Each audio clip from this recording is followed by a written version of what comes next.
Hola a todos, un cordial saludo, con ustedes el profe DH. Bienvenidos a un nuevo video correspondiente al curso de Química Básica. En esta ocasión vamos a trabajar lo que es las disoluciones, pero en su particular hablaremos de lo que son las reacciones ácido-base, las reacciones de precipitación y las reacciones de óxido-reducción. Bienvenidos. Bien, entonces vamos a arrancar con la base para que estas reacciones se puedan dar.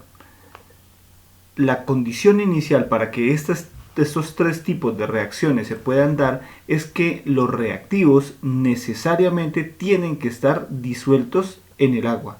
Esos reactivos deben estar de esta manera, ¿para qué? Para que se facilite la interacción entre los mismos y se pueda generar como tal la reacción.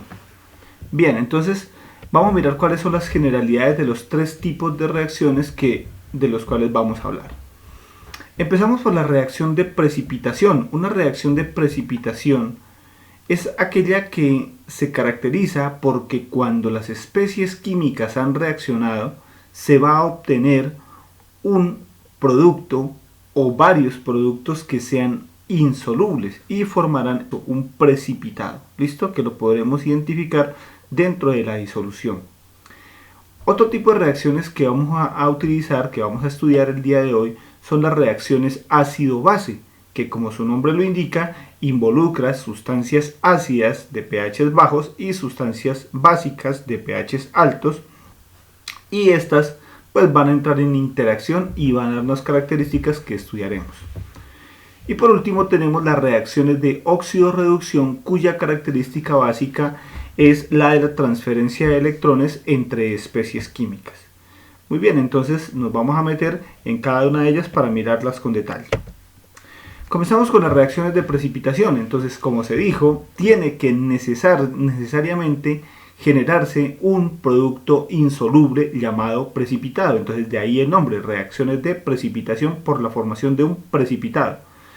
Recordemos que un precipitado es una sustancia que tiene que ser de una solubilidad muy bajita, pues que claramente entonces estaremos hablando de una sustancia que será perceptiblemente insoluble. ¿Listo? Veamos cómo se da esto.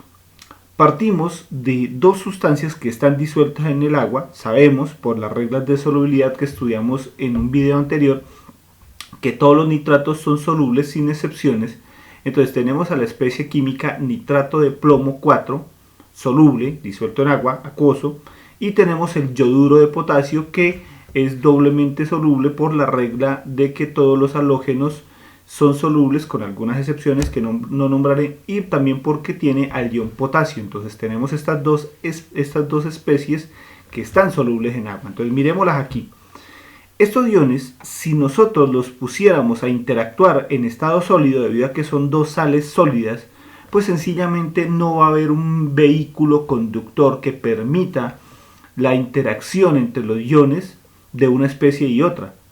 Entonces es aquí donde el agua se hace importante. Al estar el agua, esto permite que los iones se movilicen y por afinidad química entre una especie y la otra, entonces va a haber una reacción. Nitrato va a separarse del plomo para formar una nueva asociación con el yodo, y el potasio pues quedaría entonces con el nitrato. Pero miremos qué ocurre aquí. Resulta que no todas las especies quedan en estado sólido, no quedan insolubles.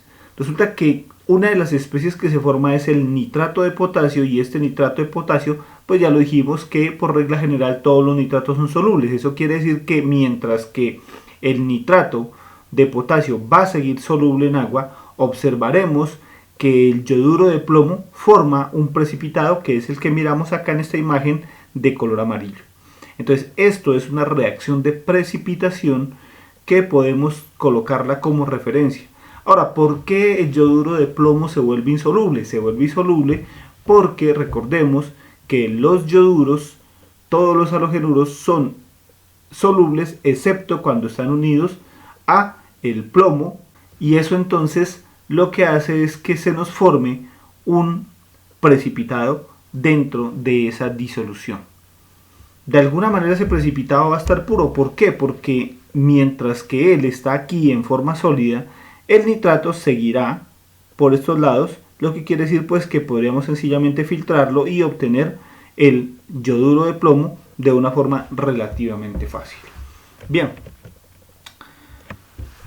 un ejercicio pues para la práctica, basándose en esas reglas que se habían puesto de antemano acerca de lo que es la solubilidad. Se tienen dos compuestos solubles, el carbonato de sodio y el sulfato de magnesio, y se forma el carbonato de magnesio y el sulfato de sodio.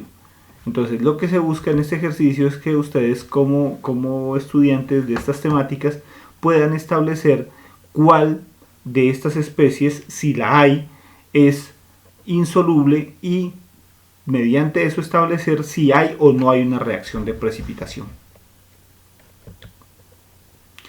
Entonces ya habiendo pues tomado el tiempo de parte de ustedes, pues me permito resolver el ejercicio, pues porque eso se trata, de instruir lo que ocurre. Entonces miremos, evidentemente, recordemos que por regla de solubilidad todos los carbonatos son insolubles excepto cuando están unidos a elementos del grupo 1 y al ion amonio. Tenemos aquí el sodio, lo que lo hace acuoso. Para el caso del sulfato de magnesio, el sulfato de magnesio dice la regla que todos los sulfatos serán solubles y tiene unas excepciones cuando están con la plata, con el mercurio, el plomo, el calcio, el estroncio y el bario, pero ninguno de ellos está aquí. Por ende, tenemos entonces que eso le da solubilidad. Pero ¿qué pasa? Como es una reacción en la cual hay una sustitución donde el grupo carbonato se va a unir al magnesio y el sulfato al sodio, ¿qué encontraremos? Que las nuevas especies químicas tienen unas características distintas. Comencemos por este de aquí. La regla dice todos los sulfatos son solubles y si están con un elemento del grupo 1, pues mayormente. Entonces este no va a ser el que genere la reacción de precipitación. Pero si evaluamos al carbonato de magnesio, la situación es distinta. Ese carbonato de magnesio es una especie no soluble por las reglas de los carbonatos. Todos los carbonatos son insolubles excepto cuando están unidos a un elemento del grupo 1A o al ion amonio. Entonces, como se pueden dar cuenta, aquí no cabe esa propiedad y por ende decimos entonces que esta especie química forma un precipitado. ¿Listo? Es importante pues que se tenga en cuenta esta particularidad de la materia porque puede ser ampliamente útil en diferentes procesos. Listo, entonces podemos concluir que evidentemente es una reacción de precipitación donde la especie insoluble es el carbonato de magnesio. Listo, con eso entonces ahora pasamos a lo que son las reacciones de tipo ácido-base. Entonces las reacciones ácido-base, como su nombre lo indica, pues son reacciones que se dan entre una sustancia ácida, recordemos que ellas tienen pHs bajos, y una sustancia básica, recordemos que tienen pHs mucho más altos. Bien, entonces decimos que esas reacciones entre los ácidos y las bases se dan debido a las características que tienen las especies químicas. Tenemos, por ejemplo, aquí este HCl que sabemos que es un electrolito fuerte y se va a disociar en iones H+1 y el ion cloruro Cl-. Recordemos que este ion H+1 es el que genera que el pH se baje de manera significativa. Por otro lado tenemos a los iones hidroxilo que se producen a partir de la disociación de este hidróxido de sodio y que son esos iones los que generan un pH alto. Entonces vamos a estudiar acerca de las propiedades que tienen en principio los ácidos y posteriormente pasaremos a lo que son los hidróxidos para mirar finalmente cómo es que se dan las reacciones de tipo ácido-base. Empecemos. Cuando hablamos de sustancias ácidas, sabemos que son sustancias que tienen pHs por debajo de 7. Habíamos dicho anteriormente que los pHs que están cercanos a 7, es decir, en este sector, son producidos por ácidos débiles o electrolitos débiles, mientras que los más fuertes, los más agresivos, están en este sector de acá. Cuando las disociaciones son grandes, pues entonces tenemos pHs mucho más bajos y pues que tienen un nivel de corrosión mucho mayor. ¿Cómo nosotros caracterizamos a una sustancia como un ácido? ¿Cómo sabemos que eso que tenemos ahí es un ácido? Las características básicas de los ácidos son, primero, que tienen un sabor agrio. Esto lo podemos encontrar en algunos productos comunes en nuestra cocina, como por ejemplo son el vinagre blanco, que lo utilizan por ejemplo en las ensaladas, y se debe a que tiene un ácido débil que se llama ácido acético. Lo podemos consumir pues porque el pH no es tan bajo, ya que si por ejemplo fuera un ácido fuerte pues nos generaría una quemadura a nivel de boca. Otro ejemplo es por ejemplo en todos los cítricos, los limones, las naranjas, las limas, todo este tipo de cítricos también son ácidos, tienen un sabor característico, y eso se debe a que ellos en su totalidad tienen lo denominado, la especie denominada ácido cítrico. Otra de las propiedades características para poder identificar a un ácido es que ellos tienen la capacidad de reaccionar con metales. Por ejemplo, tenemos una imagen donde se ha expuesto una lámina de zinc dentro de una sustancia ácida, y lo que podemos observar es que ese zinc comienza a descomponerse en el ácido y allí comienza la generación de unas burbujas de gas hidrógeno. Otra de las reacciones típicas de los ácidos, otra de las particularidades de los ácidos, resulta que los ácidos son sustancias que pueden hacer cambiar los indicadores ácido-base de color. Estos indicadores ácido-base, ¿qué son? Son sustancias químicas que cuando están en un pH tienen una coloración, pero cuando están en otra tienen otra coloración. Entonces miremos como referencia dos indicadores. El primero, el papel tornasol, que es un papel que se utiliza en química para poder identificar el pH de una sustancia. Notamos que cuando se introduce ese papel tornasol en una sustancia de tipo ácida, entonces encontraremos un color rojo. Nos está indicando que la sustancia que se está tratando ahí es un ácido. Y otra es la fenolftaleína.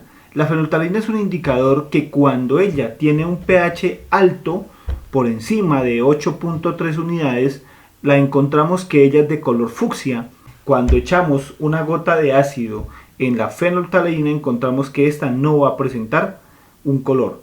¿Listo? Y si se la echamos a una sustancia básica que tenga fenolftaleína, la transformará de este color fucsia, la transformará a incoloro. Entonces es otra particularidad que es propia de los ácidos. Bien, recordamos entonces que estos ácidos se caracterizan por ser buenos electrolitos debido a la disociación. Entonces tenemos la especie de HCl que entra en contacto con el agua y va a formar los iones H+1 y Cl-1.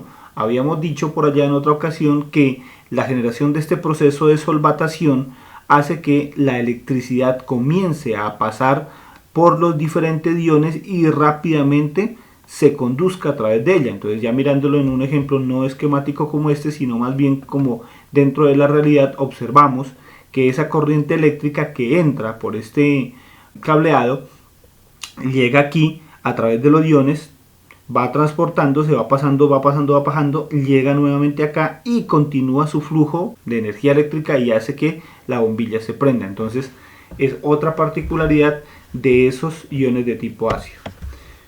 Y tenemos también otra de tipo de reacción, y es que a estos ácidos se los puede reconocer porque cuando se los hace reaccionar con carbonato de sodio, ese carbonato de sodio inmediatamente genera una reacción de desprendimiento de dióxido de carbono, también la generación de nitrato de calcio y agua. Esta reacción es bastante común en los comprimidos efervescentes.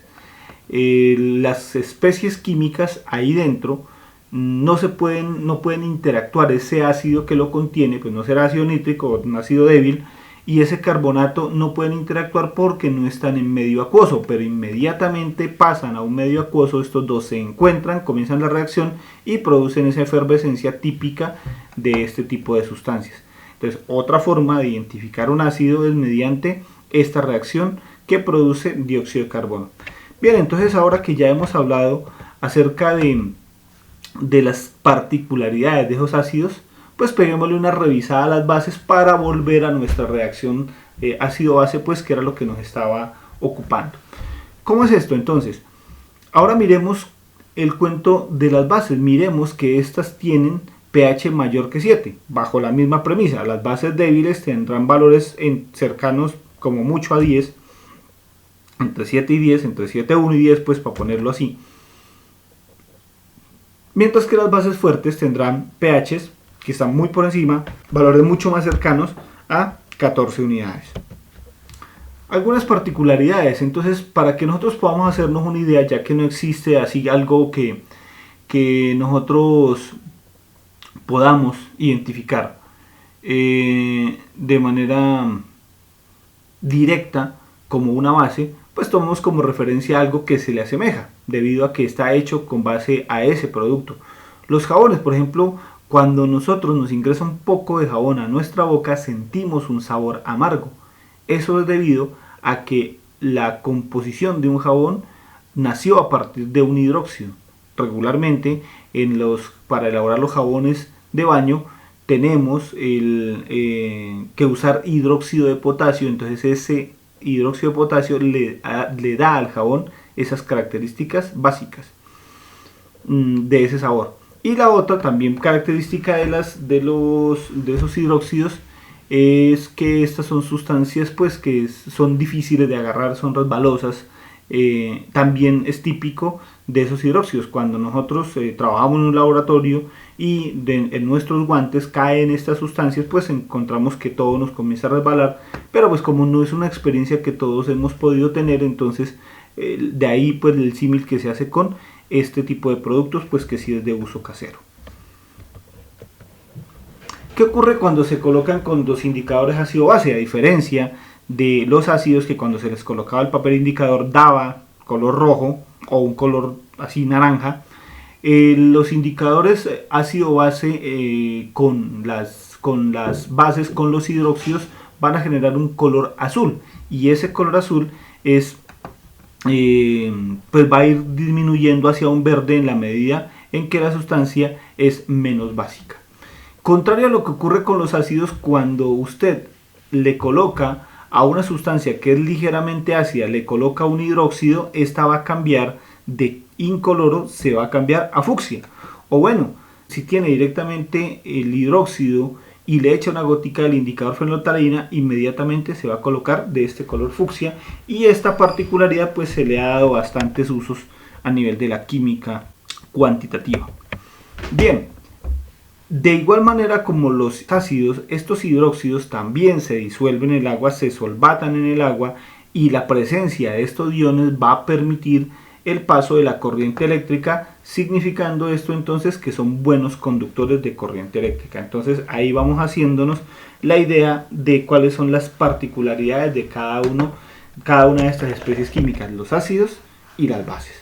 Bien, pero entonces volvamos a lo que nos ocupaba. Habíamos revisado ya la reacción de precipitación y ahora estábamos en la reacción de ácido-base, que también es conocida con el nombre de reacción de neutralización. Esa reacción de neutralización, ¿por qué se llama así? Porque es que resulta que cuando usted pone a reaccionar una sustancia que tiene pH bajo con una sustancia que tiene pH alto, entonces aquí observamos que estas dos se van a atacar entre ellas y van a tender. La fuerza del ácido se ve neutralizada por la base, y entonces ocurrirá que esto tiende hacia 7 y esto tiende hacia 7. Significa que la fuerza del uno es contrarrestada con la fuerza del otro y terminan encontrándose en punto medio. ¿Y qué es el punto medio? Una especie química que es de pH neutro, de ahí el nombre.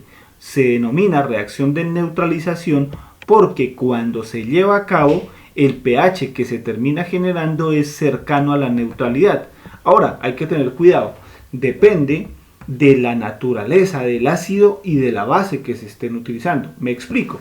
Si es como en este ejemplo donde se está utilizando ácido clorhídrico, que es una especie química fuerte, es un electrolito fuerte, es un ácido fuerte, y este se pone a reaccionar con otro fuerte como es el hidróxido de sodio, que también es una base fuerte, entonces es una pelea entre dos compuestos fuertes. ¿Qué significa esto? Que este tiene un pH muy bajo y este tiene un pH muy alto, entonces como ambos son igual de fuertes, van a terminar muy seguramente en la neutralidad.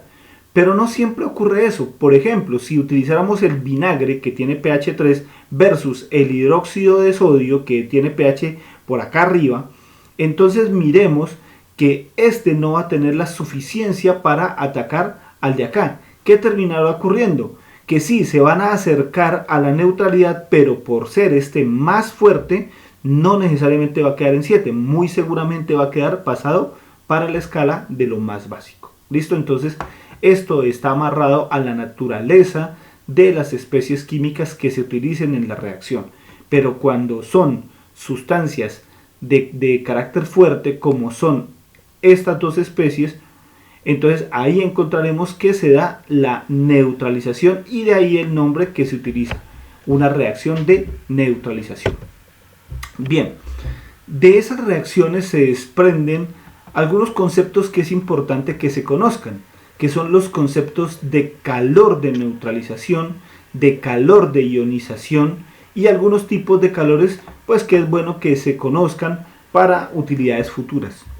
¿Cómo es esto? Cuando yo hablo de calor de neutralización, hay que conocer que esa reacción entre el ácido clorhídrico y el hidróxido de sodio van a desprender calor. Es una reacción de carácter exotérmico. ¿Por qué? Porque nosotros sentimos que los recipientes donde se llevan a cabo estos procesos se calientan. Significa esto entonces que vamos a percibir una cantidad de calor producido, pero esa cantidad de calor producido depende de las especies químicas que se estén trabajando. Si es esta del ácido clorhídrico con el hidróxido de sodio, entonces encontraremos que la cantidad de calor desprendido será de menos 56,2 kilojulios por mol, recordando que los kilojulios son las unidades de energía. De pronto podemos estar más familiarizados con el término calorías, pero los kilojulios son las unidades aceptadas internacionalmente para medir el calor. ¿Por qué sobre mol? Porque aquí hace referencia que este es el calor desprendido para formar un mol de cloruro de sodio. ¿Listo? Entonces ahí podríamos mediante estequiometría calcular las cantidades necesarias de cada una de estas especies para poder saber cuánto es lo que debemos adicionar para obtener esos menos 56,2 kilojulios por cada mol. A este calor desprendido se le conoce con el nombre de cambio de entalpía, es decir, que de una cantidad de energía que ellos ya tenían, produjeron un cambio de energía, un cambio de calor. ¿Cómo se hizo eso? Pues porque se cambió de estas especies químicas a esta nueva, pero estas botó, eliminó, sacó una cantidad de esa energía que contenía, volviéndola una forma de calor. Es decir, hicimos una transformación de energía química contenida en estas dos especies a una energía química que sigue contenida aquí, más una energía térmica que hemos liberado hacia acá. Se le conoce entonces con el nombre de cambio de entalpía. Ahora, resulta que los calores, no todos son negativos, sino que podemos encontrar que en vez de que un sistema elimine calor, nótese que cuando hablamos de eliminar calor o de calentarse, se utiliza un signo negativo, puede también ocurrir lo contrario, que en vez de producirlo, también tengan que absorberlo. Miremos esta ecuación de ionización, este calor de ionización. Encontramos que cuando queremos pasar el agua líquida a iones H+1 y OH-, necesitamos una energía de 56,2. Entonces, para que esto se dé, el sistema tendría que necesariamente absorber calor del medio. ¿Listo? Entonces, la reacción de calor de neutralización, que es la que estamos trabajando en esta ocasión, pues vamos a observar que es exotérmica, significando exotérmica que produce calor. Mientras que las reacciones de calor de ionización, de fusión y vaporización, por tener signo positivo, son procesos endotérmicos, es decir, que absorben calor del medio. ¿Listo? Esta es una reacción pues que no pertenece al tema que estamos tratando y por eso no la voy a tener en cuenta en esta ocasión. Listo, entonces hemos conversado acerca de los cambios de entalpía y cómo es que debemos interpretar estos valores de reacción exotérmica o de proceso endotérmico. Bien, ahora vamos a tratar ya en lo último lo que corresponde a las reacciones de óxido-reducción. ¿Qué es una reacción de óxido-reducción? Es una reacción donde necesariamente las especies químicas van a transferirse electrones entre ellos. ¿Cómo es esto? Miremos aquí este ejemplo. Tenemos al magnesio en estado fundamental, sabemos que tiene carga 0. ¿Listo? Tenemos al oxígeno también en estado fundamental con carga 0. ¿Qué va a ocurrir? Que para que nosotros podamos evidenciar una reacción de tipo redox, tiene que necesariamente haber un flujo de electrones. Alguien tiene que perderlos y alguien tiene que ganarlos. Entonces, cuando se da este proceso de combustión, cuando prendemos magnesio con una fuente, observamos que se va a formar un nuevo compuesto que se llama óxido de magnesio. Ese óxido de magnesio que se forma tiene ya unas características distintas. Miremos que los átomos de magnesio acaban de ceder 2 de sus electrones al oxígeno, a cada oxígeno, para formar la nueva especie química. Entonces, como hay especies perdiendo electrones y hay especies ganando electrones, decimos entonces que esta es una reacción de óxido-reducción. Pero entonces vamos a meternos un poco más al fondo en este tema.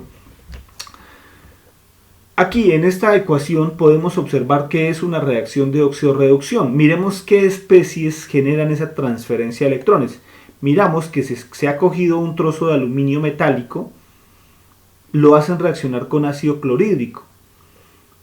Miremos que el aluminio tiene de este lado de reactivos un estado de oxidación de 0, mientras que acá tiene un estado de oxidación más 3.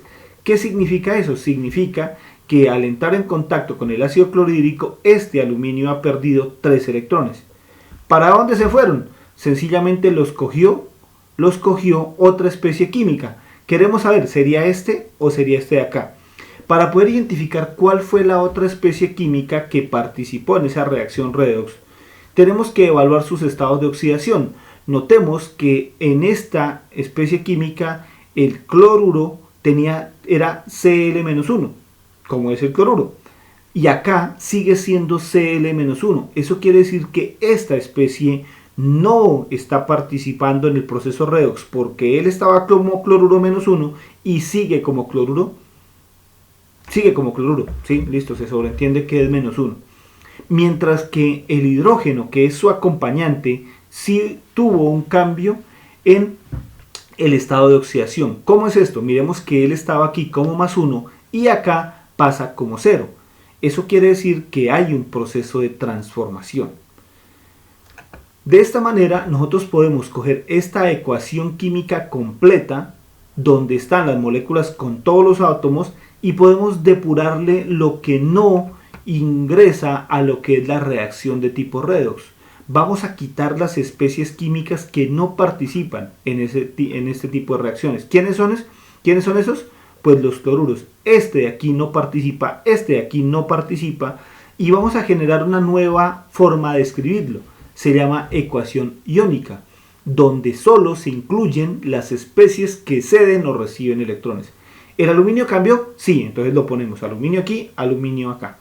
¿El hidrógeno cambió? Sí, entonces colocamos del lado de reactivos y lo colocamos del lado de productos. Entonces aquí ya tenemos como tal la ecuación que representa los cambios de estado de oxidación en una reacción de tipo redox. Resulta que con este mecanismo de estudio de las moléculas podemos nosotros también utilizar una herramienta de balanceo de estas ecuaciones químicas, y es a partir precisamente de esta ecuación iónica que se puede lograr eso. Miremos, vamos a coger como ejercicio balancear esta ecuación, pero ya no por el método convencional de tanteo, que es el que hemos utilizado en ocasiones anteriores, y vamos a convertirlo ahora en un balanceo utilizando las reacciones de óxido-reducción.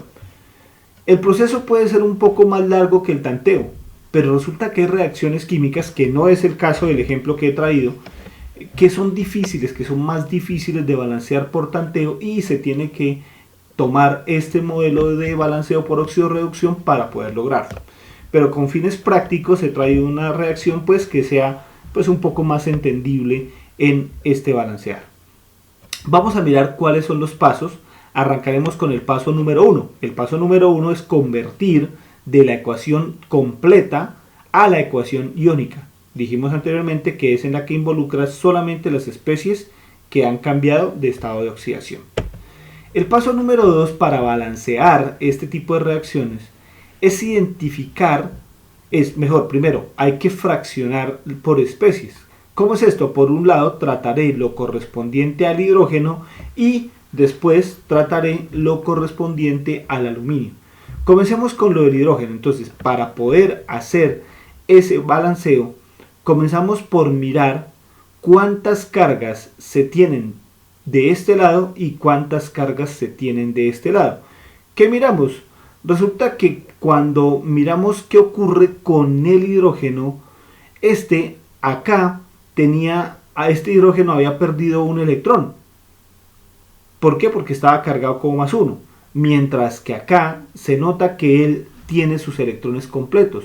¿Qué significa esto? Que en el paso de reactivos a productos, este hidrógeno acaba de ganar un electrón por cada átomo de hidrógeno. ¿Listo? Entonces, como esto está ocurriendo, entonces decimos que el valor numérico se reduce, ¿sí? Estaba en +1 y ahora pasó a 0, está disminuyendo, está reduciéndose.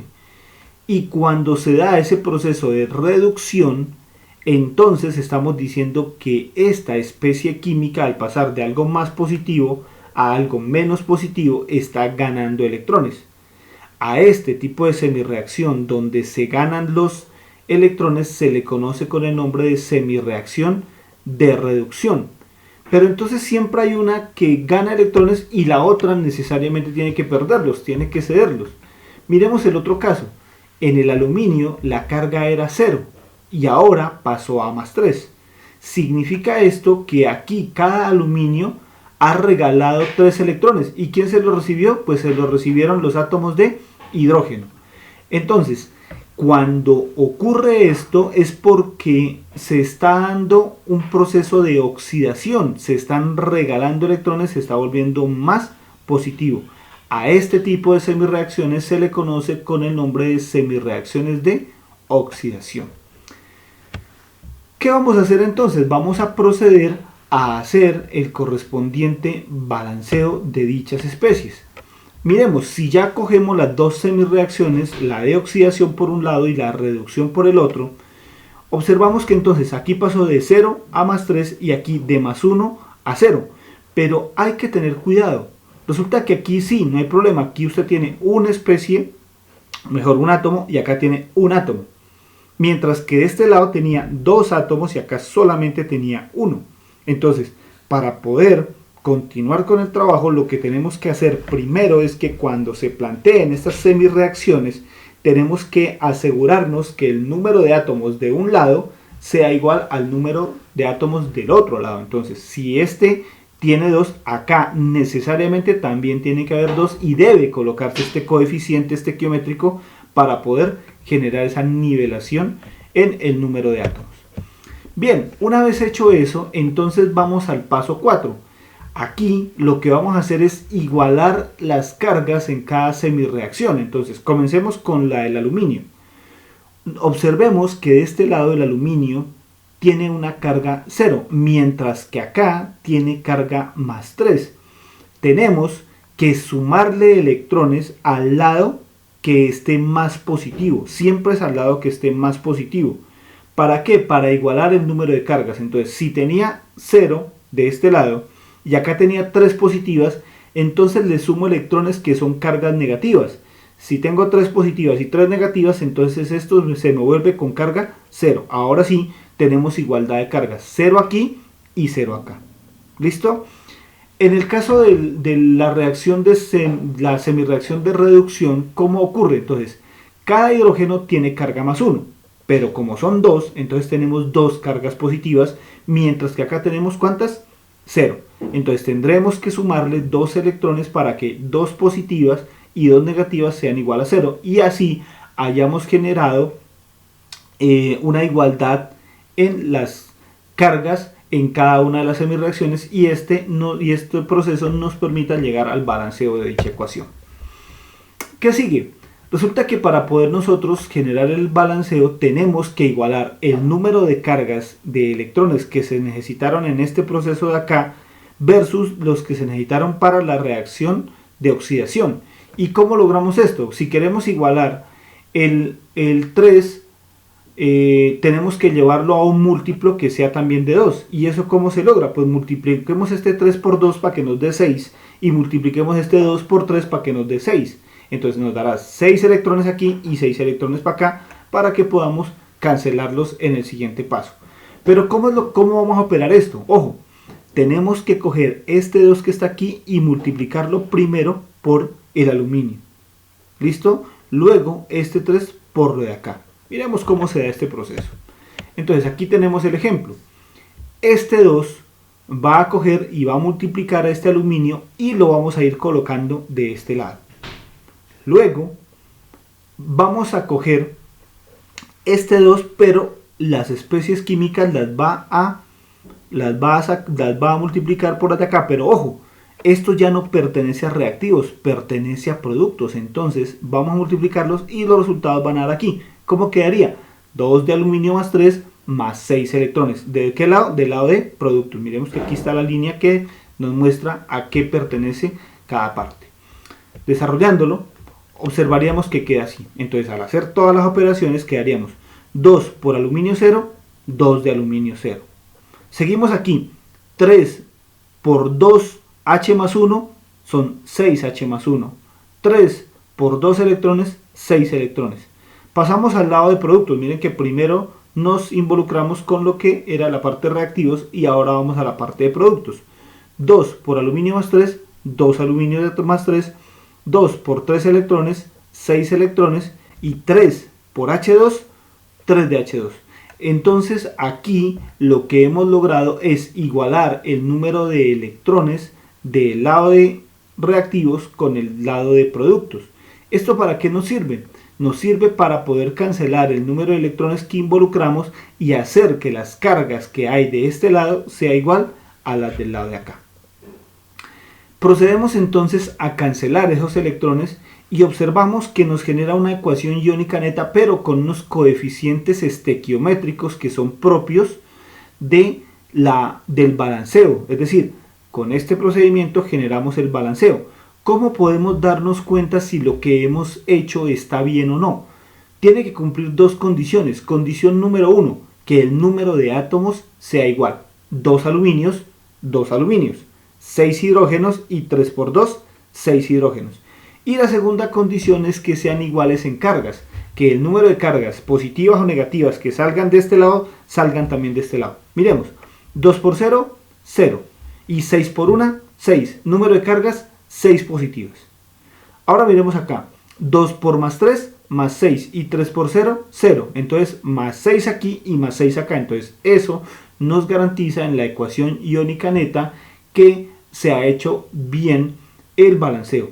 Pero entonces resulta que a usted no le pidieron que balanceara una ecuación iónica neta. Le dijeron balancee la ecuación completa. Entonces, tenemos que volver de esa ecuación iónica neta a convertirla a las especies químicas que teníamos inicialmente. Es bastante simple. Volvemos al aluminio porque estaba solo. Este ion H más 1 tenía un cloruro que dijimos que él no había cambiado, por ende no lo íbamos a meter ahí. Entonces lo que hacemos sencillamente es coger y ponerlo acá como especie completa. Cogemos el HCl nuevamente y le colocamos su nuevo coeficiente estequiométrico. Y acá hacemos exactamente lo mismo con el cloruro que lo habíamos quitado. Este de aquí no tenía, así que ahí está completa. Al final, cuando hagamos ya como tal el proceso, tenemos que necesariamente encontrar que todo, absolutamente todo esté balanceado con igualdad de cargas y con un valor 0 en las cargas de cada lado. ¿Cómo es esto? Miremos. Comencemos por el número de átomos. 2 aluminios, 2 aluminios. Acá tenemos 6 hidrógenos, acá tenemos 3 por 2, 6 hidrógenos. Y tenemos 6 cloruros, tenemos 6 cloruros. Entonces, como se pueden dar cuenta, allí están todas las especies químicas involucradas. Pero no basta con que estén desde el punto de vista de los átomos, también tienen que cuadrar las cargas y estar en cero. Miremos si es así. 2 por 0, 0. 6 por 1, 6 positivas. Y 6 por 1, 6 negativas. 6 positivas y 6 negativas, 0. Esto está balanceado. Para que esté bien, acá debe pasar lo mismo. Miremos. 2 por 3 más 6 positivas. Y 2 por 3, 6 por menos 1, menos 6. 6 positivas, 6 negativas, igual a 0. Y 3 por 2, 6. Y 6 por 0, 0. Entonces, 0 cargas de este lado, 0 cargas de este lado. Entonces, hemos podido constatar que cumple con las características en cantidad de átomos y en balanceo de cargas. De esta manera hemos hecho un balanceo por óxido-reducción para la ecuación del aluminio en presencia de ácido clorhídrico para formar cloruro de aluminio y la especie de hidrógeno gaseoso. Bien, como ejemplo, o mejor, como ejercicio, se plantea hacer esta reacción que también es redox, de donde se involucra al átomo de azufre que tiene 8, mejor a la molécula de azufre que tiene 8 átomos, y también al oxígeno diatómico para formar el trióxido de azufre. Entonces queda como ejercicio pues para que miremos pues en qué capacidad estamos para generar este tipo de trabajos. Bien, y no siendo más, pues ahí terminamos nuestro paso por lo que corresponde a las reacciones que se dan en disolución acuosa. En nuestro próximo video lo que haremos es trabajar acerca de lo que son las unidades de concentración. Entonces nos meteremos con las unidades físicas y químicas, hablaremos de los porcentajes en peso, hablaremos de los porcentajes peso-volumen, hablaremos de los porcentajes volumen, lo que es las partes por millón. Hablaremos también de lo que es la molaridad, la normalidad, la fracción molar y la molalidad como unidades de concentración, pues que son las más utilizadas en diferentes campos del saber. Entonces pues se los invita para que continúen haciendo el curso de química con el profe H. Nada, una vez más, gracias por su valiosa atención y espero pues que este contenido que se ha compartido les sea útil. Que tengan un feliz resto de día.